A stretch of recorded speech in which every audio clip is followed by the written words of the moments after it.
ఇండియాలోనే అతి తక్కువ ధరలకే నాణ్యమైన రత్నాలని అందించే ఏకైక సంస్థ 6JVR.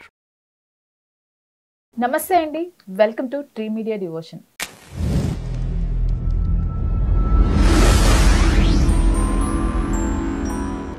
మనతో పాటు వాస్తు నిపుణులు, ప్రముఖ జ్యోతిషులు శ్రీ నానాజీ పట్నాయక్ గారు ఉన్నారు. సార్ నమస్తే. సార్ శ్రీమాత్రే నమః.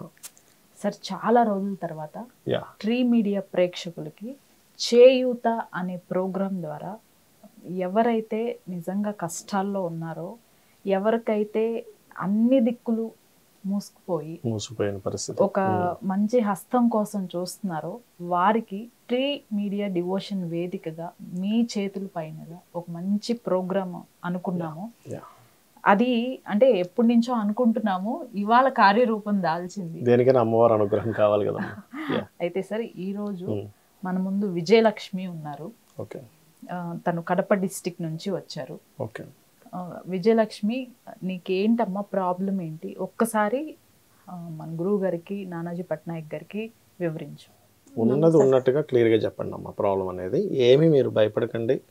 మీకు ఎందుకంటే ఈ ప్రోగ్రామే ఒక ప్రతి మనిషికి ఏదో ఒక, అంటే ఎంతో ప్రయత్నం చేసినా కూడా వాళ్ళ లైఫ్లో ఇబ్బంది జరుగుతూ ఉంటుంది. దాని నుంచి బయటపడడం ఎలాగా అనే దాని గురించి మనం చేస్తున్నాం. చెప్పండి అమ్మా. నా పేరు విజయలక్ష్మి సార్. ఓకే. మాది Kadapa district. Okay. Porumamilla sir. Okay. కొంచెం గట్టిగా పోరుమామిళ్ళ. నేను ఒకసారి వాస్తు కూడా లేను పోరుమామిళ్ళ. ఓకే. అంటే మాది చాలా పేద కుటుంబం సార్. ఓకే. అమ్మ వాళ్ళకి నేను ఒకదాన్ని కూతుంది. అమ్మ వాళ్ళు నన్ను బాగా గారాబంగా బాగా చూసుకున్నాను. ఇంటర్ వరకు చదువుకున్నా సార్. 10th లో కూడా మంచి మార్కులు తెచ్చుకున్నా. అయితే ఇంటర్లో కొంచెం ఆరోగ్యం బాగలేక వల్ల కొన్ని సబ్జెక్టులు పడిపోయినాయి సార్. బ్రీతింగ్ ఇష్యూ ఏమైనా వచ్చిందమ్మా అప్పుడు మీకు ఏమైనా? అవును సార్, కొంచెం ప్రాబ్లం. ఎందుకంటే ప్రశ్న వేసుకుంటే మీకు ఆ ప్రాబ్లం వస్తుందని ఉంది, అందుకని అడిగా. ఓకే, రైట్ అమ్మా. అయితే మళ్ళీ చాలా వరకు ఇంటి దగ్గర ఉన్నాను సార్. ఇంకా అమ్మ వాళ్ళ నాన్న కూడా మాకు అంటూ ఏం లేదు సార్. కూలి పనికి పోతేనే మాకు అవుతుంది, అట్లనే ఉండేవాళ్ళము. అయితే నేను కూడా ఇంటి దగ్గరే కూర్చొని ఉంటే ఏమొస్తుంది, నేను కూడా ఏదో ఒకటి చేస్తే బాగుంటది అనుకున్నా. కానీ చదివే ఇంట్రెస్ట్ అయితే లేదు సార్. నాకు చదువు పెద్దగా ఎక్కలేదు, ఇంట్రెస్ట్ లేదు. సబ్జెక్ట్స్ కూడా ఉన్నాయి, బ్యాక్లాగ్స్ ఉన్నాయి. అందుకనేసి కుట్టు మిషన్ నేర్చుకోవడానికి వెళ్ళాను సార్. గవర్నమెంట్ వాళ్ళు నేర్పిస్తున్నారు. నేర్చుకున్నా, బాగానే నేర్చుకున్నా సార్. అట్లనే వేరే ఊరికి పోయి కటింగ్ నేర్చుకుని కుట్టడానికి వెళ్ళేదాన్ని సార్. అయితే అక్కడ మాస్టర్ ఉంటారు కదా సార్, కటింగ్ మాస్టర్. ఆ మాస్టర్కి నేనంటే ఇష్టం, మాస్టర్కి నేనంటే, మాకు ఒకరికొకరంటే ఇష్టం సార్. ఓకే. అయితే అంటే ప్రేమించుకున్నారమ్మా? అవును, ప్రేమ అనేది ఇద్దరి మధ్యనే జరిగింది. ఓకే. అయితే అమ్మ వాళ్ళకి, మా అమ్మ వాళ్ళకి ఒప్పిద్దామని కూడా అనుకున్నాం సార్. అయితే సార్ వాళ్ళ ఇంట్లో ఎవరు ఒప్పుకోలేదు సార్. మా మాస్టర్ వాళ్ళ ఇంట్లో. మీ మాస్టర్ వాళ్ళ ఇంట్లో ఒప్పుకోలేదు, మీ ఇంట్లో ఒప్పుకున్నారా? మా ఇంట్లో. మీ ఇంట్లో కూడా ఒప్పుకోలేదు. అయితే అప్పుడు మీ వయసు ఎంత? 18 సార్. 18 సంవత్సరాలు నిండాయా? నిండాయి. Okay, right. 18 సంవత్సరాలు నిండాయి. మేజరే, కానీ మా క్యాస్ట్ వేరే మేడం. అంటే సార్ మాస్టర్ వాళ్ళ ఇంట్లో చెప్పాడు మేడం, నేను చెప్పలేదు సార్. ఇంకా అతని ఏజ్ ఎంతమ్మా అప్పటికి? సార్కి 24 ఉన్నాయి. 24, 18 అంటే 6 years difference. Okay, right, fine. అయితే మావి క్యాస్ట్లో ఒప్పుకోలేదు. నేను ధైర్యం చేయలేదు సార్ మా ఇంట్లో చెప్పడానికి. సార్ అయితే చెప్పి చూసి. అయితే ఇంకా అమ్మ వాళ్ళు కూడా ఇంకా ఎవరో ఒకరు ఊర్లో ఇట్లనే మీ పిల్ల అట్లా ఇట్లా అని చెప్పడంతో అమ్మ వాళ్ళు నాకు పెళ్లి చేయాలని డిసైడ్ అయ్యారు. అయితే సంబంధాలు చెప్పకముందే మీ ఇంట్లో తెలిసిపోయింది వాళ్ళ గురించి. ఇట్లా అంటే అమ్మ వాళ్ళు నన్ను ఎప్పుడు అడగలేదు మేడం, నువ్వు అలా చేస్తున్నావు అమ్మ, ఇలా చేస్తున్నావు ఏమనలే. అయితే పెళ్లి సంబంధాలు వస్తుండే పోతుండే, నేనేం నార్మల్గానే మామూలుగానే ఉంటుంది అనుకున్నాను. ఒకరోజు ఇంకా నాన్న చెప్పాడు, ఖచ్చితంగా వస్తారమ్మా, వాళ్ళు చూసుకొని పోగానే ఎంగేజ్మెంట్ అంటున్నారు, మంచి వాళ్ళు ఇదని. ఇంకా నేనైతే మా మాస్టర్ని బాగా ఇష్టపడ్డాను మేడం. మా మాస్టర్ కూడా నన్ను బాగా ఇష్టపడ్డాడు. అయితే నాకు ఇంకా భయం వేస్తుంది సార్, నాకు ఏం చేయాలో అర్థం కాలేదు. అయితే ఇక్కడ హైదరాబాద్ సైడు మాస్టర్కి తెలిసిన ఫ్రెండ్ ఉండే అన్న, మాకు అప్పుడప్పుడు మాట్లాడుతుండే, మీకు ఏమైనా సమస్య వస్తే నేను ఉంటానమ్మా అయింది కదా. అయితే ఇంకా అమ్మ వాళ్ళు తెల్లవారితే వాళ్ళు వస్తారు, పెళ్ళి ఖచ్చితంగా కుదురుతుంది అన్నప్పటికీ నాకేం చేయాలో అర్థం కాలేదు. అయితే ఇంకా అన్నకు నైట్కి ఫోన్ చేసినాము. ఇంకా మాస్టర్ చెప్పిండు, మేము ఇట్లా వస్తాము అని చెప్పి అన్నాడు. అయితే మేము సార్ మాస్టర్ నేను ఇద్దరము బయలుదేరేసి హైదరాబాద్కి వచ్చేసాం. మీ ఇద్దరు హైదరాబాద్ జంప్ వచ్చేసారు. ఓకే. అసలు మీ ఇంట్లో కనీసం చెప్పలేదు? చెప్పలేదు. మాస్టర్ కూడా వాళ్ళ ఇంట్లో చెప్పలేదు? మాస్టర్ చెప్పాడు సార్ వాళ్ళ ఇంట్లో, అయితే ఒప్పుకోలేదు. వాళ్ళ ఇంట్లో ఒప్పుకోలేదు కదా, వచ్చేస్తున్నట్టు చెప్పలేదు. Okay right. ఎవరు తెలియదు సార్. ఓకే. నేనైతే షాప్కి వచ్చినా సార్, మాస్టర్ షాప్కి వచ్చినాడు. నాన్నోళ్ళకి నాకు కొంచెం లేట్ అవుతుందని చెప్పాను. ఇంకా సరే అని అప్పొద్దు నైట్కి వచ్చేసినాం సార్. వచ్చేసినాము. ఆ నాన్న వాళ్ళు అక్కడ ఇక్కడ వెతికారు, ఏమైందో ఏమో అనుకున్నారు. అది కూడా వేరే వాళ్ళు ఫోన్ చేస్తే వాళ్ళు చెప్పారు ఇట్లా వెతుకుతున్నారు. అయితే నేను ఏమి ఇంటికి ఎవరికి ఫోన్ చేయలేదు, వాళ్ళు ఎవరితోటి మాట్లాడలేదు. ఒక 3 days తర్వాత ఇక్కడ పెద్దమ్మ టెంపుల్లో పెళ్లి చేసుకునేసినాము. ఇక్కడ పెద్దమ్మ టెంపుల్లో పెళ్లి జూబ్లీ హిల్స్ చేసేసుకున్నాము. చేసేసుకున్నాక అమ్మ వాళ్ళకి తెలిసింది సార్, ఇన్ఫార్మ్ చేశారు. మాకు పెళ్ళైన మరి ఇక్కడ ఎట్లాగమ్మా మీ ఇద్దరు వచ్చేసారు కదా, ఎట్లా కాపురం ఎట్లా పెట్టారు ఇక్కడ? అంటే అన్న ఉన్నారు, ఆయన రూమ్ ఉండేది ఆయన. అన్న వాళ్ళ అక్క వాళ్ళు అందరు ఉండేవాళ్ళు సార్ ఇక్కడ. వాళ్ళ పక్కనే ఒక చిన్న రూమ్ ఉంటే ఒక 2 రోజులు అన్న వాళ్ళతోటే ఉన్నాము. తర్వాత మేము ఇక్కడ వచ్చిన ఒక 3 రోజులకి వేరే ఇంట్లో చూపించినాడు. అయితే మాకు పెళ్ళి అయిపోయింది అని తెలుసుకున్నాక అమ్మ మా నాన్న ఇద్దరు సూసైడ్ చేసుకున్నారు. ఇప్పుడు నేను అదే అడగబోతున్నా. ఇప్పుడు మీరు ఒకే కూతురు అన్నారు, మరి మీ అమ్మ నాన్న పరిస్థితి ఏంటని అడగబోతున్నా. మీరే చెప్పారు ఈ మాట. మీ కళ్ళల్లో నీళ్ళు వస్తున్నాయి, తుడుచుకోండి అమ్మ. ఇంకా చుట్టుపక్కల ఇంటి వాళ్ళు వాళ్ళు ఉంటారు కదా సార్, వాళ్ళు చుట్టుపట్టు మాట్లాడడం వల్ల ఇట్లా అట్లా జరిగింది, మళ్ళీ తెగించి తిరగడం వల్ల అమ్మ నాన్న ఇద్దరు సూసైడ్ చేసుకున్నారు. మాకు పెళ్ళైన వారానికి మేడం. వారానికి వెతుకున్నారంట మేడం, బాగా వెతుకున్నారంట. ఇన్ఫర్మేషన్ తెలిసిన తర్వాత ఏం చేసేవారమ్మా మీ నాన్నగారు? మామూలు కూలి పని చేసేవారు. కూలి పనులే పాపం. వ్యవసాయం చేసేవారు. నాన్న వడ్ల మీద సెన్లోకి వెళ్ళేవారు. అమ్మ వచ్చేసి పంట పొలాలకి ఎవరైనా కూలికి పిలిస్తే వెళ్ళేది. Okay okay. ఇద్దరు చనిపోయారు. తర్వాత ఎట్లా హ్యాంగ్ చేసుకున్నారా లేకపోతే పురుగు మందు చచ్చిపోయినారు? అటు సైడ్ అంతా పురుగు మందు తాగుతారండి ఊరు సైడ్. ఓకే. స్పాట్ లో ఇద్దరు చచ్చిపోయారు. మరి వెళ్ళారా మీరు చనిపోయాక? మాకు వేరే అక్క ఫోన్ చేసి చెప్పింది సార్. అయితే ఊరికి వెళ్ళాము. ఊరికి వెళ్తే ఊర్లో మమ్మల్ని రానిలేదు సార్. ఎవరు రానిలేదు, తిట్టడానికి. కొంతమంది మా బాబాయిలు వీళ్ళు వాళ్ళు కొట్టడానికి కూడా వచ్చారు. మరి ప్రాణాలు పోయాయి కదా, బాధ ఉంటుంది కదా. అయితే చూసుకున్నావా తల్లిదండ్రిని? చూసిన. మళ్ళీ కొంతమంది పెద్ద మనుషులు సాయం. ఇంకా నేను ఒక్కదాన్నే సార్, అక్కడ ఎవరు. మీ వారు రాలేదు అక్కడికి? ఇద్దరం వెళ్ళాం. ఇద్దరిని కొట్టడం తిట్టడం కూడా అయింది. అయితే కూడా పెద్దవాళ్ళ సహాయంతో అది కార్యక్రమం అయ్యేంత వరకు ఉన్నాం అక్కడే. అయిపోయిన తర్వాత ఒక 11 days వరకు ఉన్నాం సార్ అక్కడే. మొత్తం అన్ని చూసుకున్న తర్వాత మళ్ళీ ఉండబుద్ధి అవ్వలేదు సార్. ఇంకా మా అమ్మ మా నాన్న ప్రాణాలు పోవడానికి కారణం నేనే. ఇంకా నాకు ఆడ ఉండబుద్ధి అవ్వలేదు. సరే అనేసి మళ్ళీ మేము హైదరాబాద్కి వచ్చినాము. 6 months బాగానే ఉన్నాం సార్. మా ఆయన డ్యూటీకి పోతుండే, ఇక్కడ మళ్ళీ షాప్లో చూసుకున్నాము. పోతుండే. నేనైతే ఇక్కడ వచ్చినాక ఒక 3 months వరకు ఎక్కడికి వెళ్ళలేదు సార్, ఇంట్లోనే ఉండేదాన్ని. ఇంకా అమ్మ వాళ్ళు కూడా సడన్ గా ఇట్లనే చనిపోయారు కదా, అందుకనేసి నేను ఎక్కడికి వెళ్ళలేదు. అదే బాధతోటి ఇంట్లోనే ఉండేది. మా ఆయన కూడా నన్ను ఏమి ఇబ్బంది పెట్టలేదు సార్. అయితే 6 months అయింది. ఉదయాన్నే మా ఆయన రెడీ అయ్యిండు, టిఫిన్ చేస్తే తిన్నాడు, బాక్స్ కట్టుకున్నాడు. డ్యూటీకి వెళ్ళేటప్పటికి మా ఆయన కూడా యాక్సిడెంట్ అయింది. మేజర్ యాక్సిడెంట్ అయింది. అయితే ఆయన దగ్గర చిన్న ఫోన్ ఉండే, నోకియా ఫోన్. ఆ ఫోన్లో ఫస్ట్ నెంబరు మాకు రూమ్ ఇచ్చినారు అన్న వాళ్ళదే ఉండే సార్. అయితే వాళ్ళకి ఫోన్ చేసి చెప్పారు, ఇట్లా యాక్సిడెంట్ అయిందమ్మా ఈ మనిషికి, మాకు ఎవరైంది తెలియదు, దీంట్లో అయితే ఫస్ట్ నెంబర్ ఉంది, అందుకే మీకే కాల్ చేస్తాం. అయితే ఎక్కడ ఉన్నారు ఏంటంటే ఇక్కడ గవర్నమెంట్ హాస్పిటల్ దగ్గర ఉన్నాం మేము, తొందరగా రాండి, ఇటైతే అంబులెన్స్ తీసుకుపోతుంది అన్నారు. అప్పుడు నాకు అక్క సడన్ గా చెప్పలేదు సార్. ఏమో వాళ్ళ ఆఫీస్ కట్టుకు రమ్మంటున్నంట, పోవాలంటే రా తొందరగా. ఎందుకు అక్క ఏమైందంటే ఎవరు చెప్పలేదు సార్ నాకు. సరే అని చెప్పేసి పోయినాం. పోతే ఆడ బయట ఖాళీ వస్తే శివం ఒక్కటే వండబెట్టి చనిపోయారు సార్. స్పాట్లో చనిపోయాను. యాక్సిడెంట్ అండ్ స్పాట్ లో ఇక్కడ దెబ్బ తాకింది మేడం. ఎన్ని రోజులు అయింది ఇది జరిగి? ఇప్పుడు 1.5 year అయిపోతుంది మేడం. ఓకే. స్పాట్ లో చంపండి. నాకు ఇంకా ఏం మొత్తం మైండ్ బ్లాక్ అయిపోయింది సార్, ఏం అర్థం కాలేదు. అంతకు ముందే అమ్మ నాన్న ఇద్దరే పోగొట్టుకున్నా, మళ్ళీ కళ్ళ ముందర ఈయన ఇట్లా అయిపోయేటప్పటికి నాకేం అర్థం కాలేదు సార్. నాకు అట్లా నిలబడిపోయినా. అయితే అక్క వాళ్ళే దగ్గర తీసుకుపోయారు. నాకేం అర్థమే కాలేదు అసలు. ఏంది నా జీవితం, ఏంది ఇట్లా అయిపోయింది, నా రాత బాగలేదా, నాకేమన్నా దోషం ఉందా, నాన్న వాళ్ళందరినీ పోగొట్టుకుంటున్నాను, ఒక్కరి తర్వాత ఒకరిని పోగొట్టుకుంటున్నాను.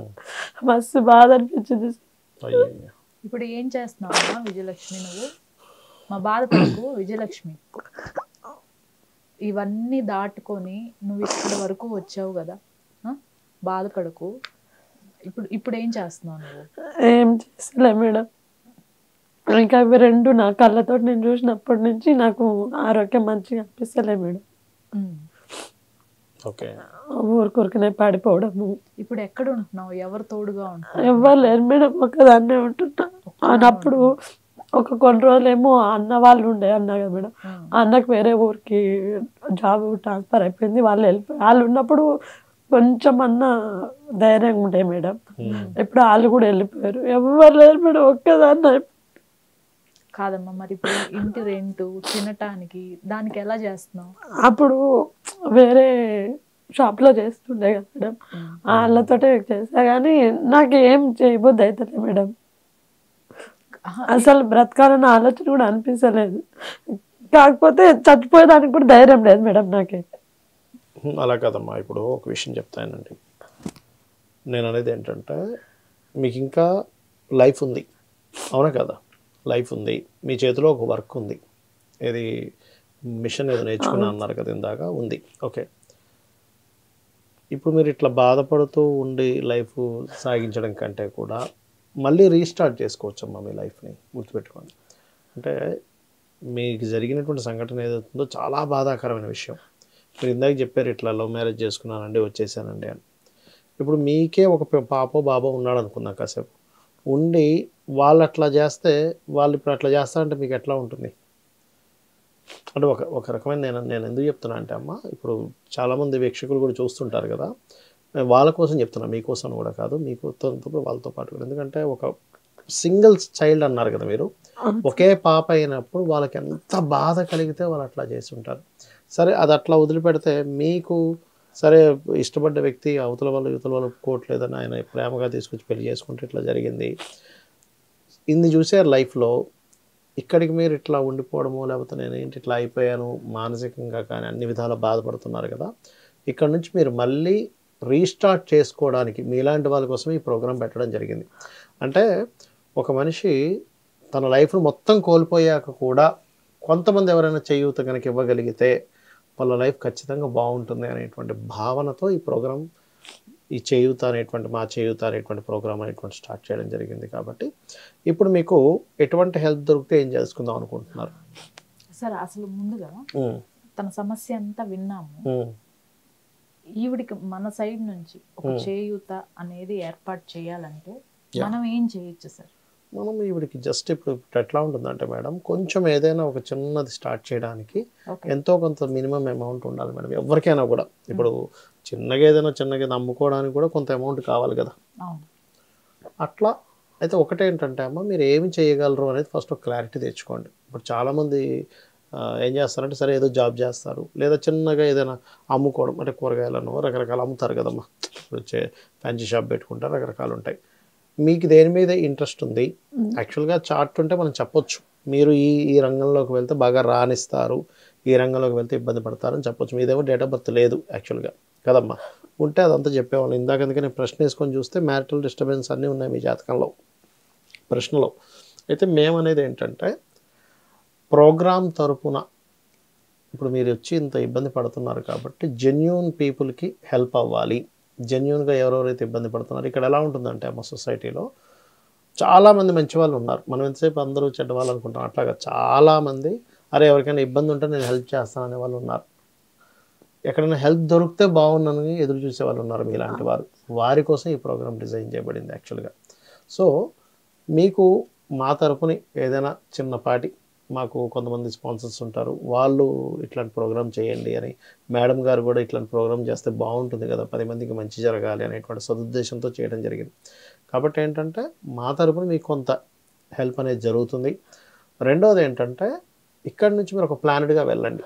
జరిగిపోయింది ఏదో జరిగిపోయింది లైఫ్. అమ్మ నాన్నను కోల్పోయారు, భర్తను కోల్పోయారు, రకరకాలు జరిగాయి. కానీ ఇక్కడి నుంచి అయినా సరే కొంచెం ఏం చేస్తారంటే అమ్మ, రెగ్యులర్గా మీరు ఏదైనా ఆలయానికి వెళ్ళి వస్తుండండి. అసలు ఇట్లాంటివన్నీ ఎందుకు జరుగుతాయి అంటే పాస్ట్ లైఫ్లో అందరినీ మనం కావాలని దూరం చేసుకుంటాం, మనల్ని పట్టించుకుంటున్నా కూడా. ఇప్పుడు మీరున్నారు, తల్లిదండ్రి దూరం అయిపోయారు, భర్త అంటే ఏమిటి, మీరు వాళ్ళతో ఉండాలనుకునే వాళ్ళు ప్రేమించే వాళ్ళు దూరం అయిపోయారంటే పాస్ట్ లైఫ్లో మనం చేసిన కర్మ ఏమిటి అంటే సింపుల్గా మనకు కర్మ విపాకం కానీ ఇవన్నీ గ్రంథాలు ఏం చెప్తున్నాయంటే నువ్వు నిన్ను బాగా చూసుకునే వాళ్ళని బయటపడేయడం ఇది చేసావు, అందుకు ఇట్లాంటి కారణం అనుభవిస్తున్నావు అని చెప్తుంది శాస్త్రం. కాబట్టి ఇక్కడి నుంచి అయినా సరే రోజు ఒక ఆలయం ఏదైనా మీకు ఇంటి దగ్గరలో ఉండే ఆలయానికి వెళ్ళండి. ఏం చెప్పట్లేదు నేను మీకు రెమెడీస్, జస్ట్ అది చేయండి, దండం పెట్టుకోండి ఒక్కసారి. స్వామి నేను నిన్ను నమ్ముకున్నాను, నా లైఫ్ ఎట్లాగో అయిపోయింది, ఇక్కడి నుంచి నేను నిన్ను నమ్ముకుంటూ ముందుకు వెళ్తున్నాను అని చెప్పని మీరు అడుగు ముందుకు వేయండి, ఖచ్చితంగా మీకు బాగుంటుంది. విజయలక్ష్మి, ఇప్పుడు నీకు 20 సంవత్సరాలు ఉంటాయి అంతేనా? అంతే కదా.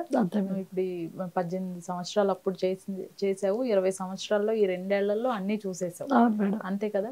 ఇప్పుడు మేము ఒక సహాయం చేయాలి అనుకుంటే ఫస్ట్ నీ ద్వారా చెప్పు, నువ్వు ఏం స్టార్ట్ చేసుకుంటావు? ఇంకా నాకు కుట్టు మిషన్ ఒకటే వచ్చు మేడం. నాకు అది ఒకటి సహాయం చేయగలిగితే ఇంకా నా జీవితం ఇప్పటి నుంచి ఒక కొత్త జీవితం లాగా మళ్ళీ స్టార్ట్ చేయగలుగుతాను. మీరు ఏమేమి కుడతారమ్మా? లేడీస్ వే కుడతారా లేకపోతే చిన్నపిల్లలు అన్ని? చిన్నపిల్ల కిడ్స్ వేర్ కానీ లేడీస్ బ్లౌజ్ డిజైన్స్, డ్రెస్సింగ్స్. ఒక విషయం చెప్తానమ్మా, కుట్టు మిషన్కి మంచి వాల్యూ ఉంది, గుర్తుపెట్టుకోండి. అదిగాక ఈ హైదరాబాద్ నగరంలో మీరు కనుక ఇంకా మంచి బ్రహ్మాండమైన డిజైనింగ్స్ కనుక ఇంకా బాగా నేర్చుకోగలిగితే కనుక ఈజీగా మీకు ఇప్పుడు మన ఈ ప్రోగ్రామ్ ద్వారా మీకు ఏదైనా వస్తే ఎవరైనా సహాయం చేయబడితే ఇంకా మీకు ఇంకో 2 మిషన్లు కొనుక్కోవడానికి ఒక ప్లేస్ ఏర్పాటు చేసుకోవడానికి ఏర్పడుతుంది.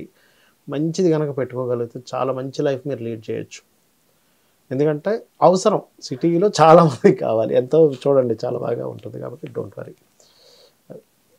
సరే, ఇప్పుడు మనము విజయలక్ష్మి బాధ అంతా విన్నాము, తనకి ఏ విధంగా సహాయం చేయగలుగుతాం?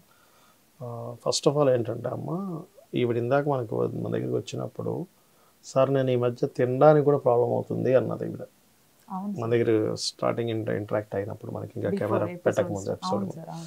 నా ఉద్దేశం ఏంటంటే ఫస్ట్ ఈవిడ గ్రాసరీస్కి ఈవిడ ఏంటంటేనండి, ఇప్పుడు ఫుడ్ కూడా లేకపోతే ఏమవుద్దంటే ప్రాబ్లము, మైండ్ కూడా పనిచేయదు మేడం.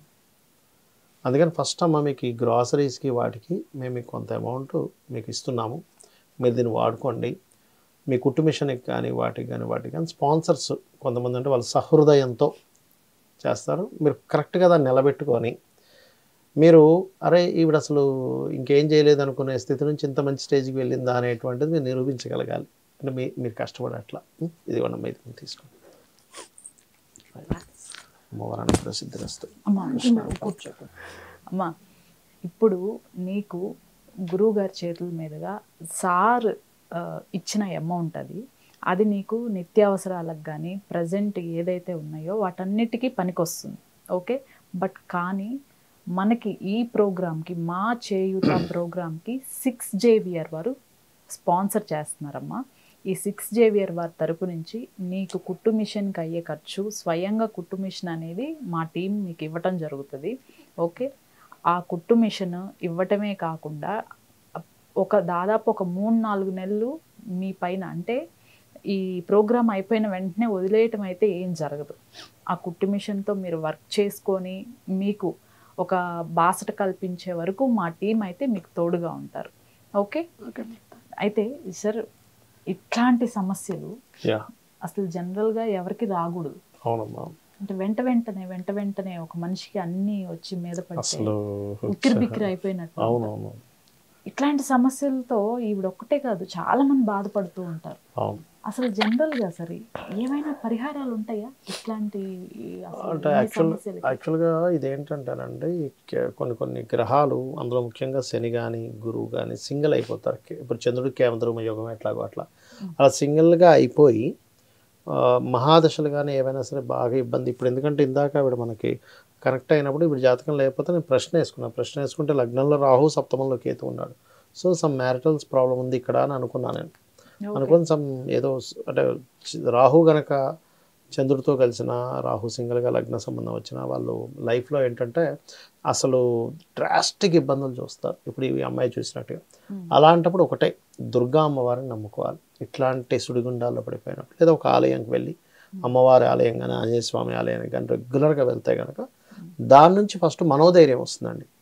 ఫస్ట్ ప్రాబ్లం ఎట్లాగో అయిపోయింది, పాజిటివిటీ మనోధైర్యం అనేటువంటిది వస్తుంది. అక్కడ నుంచి ఎవరైనా సరే ముందుకు వెళ్ళగలుగుతారు. Alright sir, thank you so much. మా విజయలక్ష్మి, ఈ డబ్బులే కాకుండా నీకు కుట్టు మిషన్ కూడా 6JVR వారి ద్వారా వచ్చేస్తుంది. ఓకే, ఇప్పటి నుంచి లైఫ్లో మా సైడ్ నుంచి ఒక చేయూత అనేది ఇచ్చాం కాబట్టి నువ్వు మరొక లీడ్ అంటే ఫస్ట్ది ఏదో అయిపోయింది. ఓకే, ఇప్పటి నుంచి సెకండ్ ఇన్నింగ్స్ అనేది మాత్రం ఖచ్చితంగా బాధలు అనేవి ప్రతి ఒక్కరికి వస్తాయి. చిన్న చిన్నవి వచ్చినా కూడా తట్టుకొని నీ కాళ్ళ మీద నువ్వు నిలబడాలి, మంచి లైఫ్ లీడ్ చేయాలి. ఓకే, సరే అమ్మ విజయలక్ష్మి, అమ్మవారి అనుగ్రహం వల్ల నీ ఏదో మంచి టైం స్టార్ట్ అవ్వడం వల్ల ఒక స్టూడియోను అప్రోచ్ అవ్వడం జరిగింది. ఓ చేయూత అనేటువంటి ప్రోగ్రామ్ ద్వారా నీకు కొంత సహాయము అలాగే కుటుంబిషన్ కూడా ఇస్తా అన్నారు కాబట్టి ఏదో ఇక్కడితో అయిపోతుంది అనుకోకు. మా యొక్క టీం నిన్ను పూర్తిగా అంటే నీకు ఎప్పుడైనా ఏదైనా ప్రాబ్లం వచ్చిందా, నువ్వు ఎట్లా ఉన్నావు ఏంటనేటువంటిది కూడా తెలుసుకుంటూ ఉంటుంది. ఎందుకంటే మేము ఏదో డబ్బులు ఇచ్చేసాం గ్రాసరీ కానీ వాళ్ళు ఏదో ఒక మిషన్ ఇచ్చేసారు అన్నట్టు కాకుండా ఒక మనిషి ఉన్నాడు, ఈ టీం అనేటువంటిది ఉంది అనేటువంటిది మాత్రం మీరు ఎప్పుడు మర్చిపోకండి. చేయూత అనేటువంటిది మీ వెనకాతల ఒక ఫ్యామిలీ లా ఉందని మీరు అర్థం చేసుకోండి. రైట్ అమ్మా? Thank you sir, thank you so much. శ్రీమాత్రే నమః.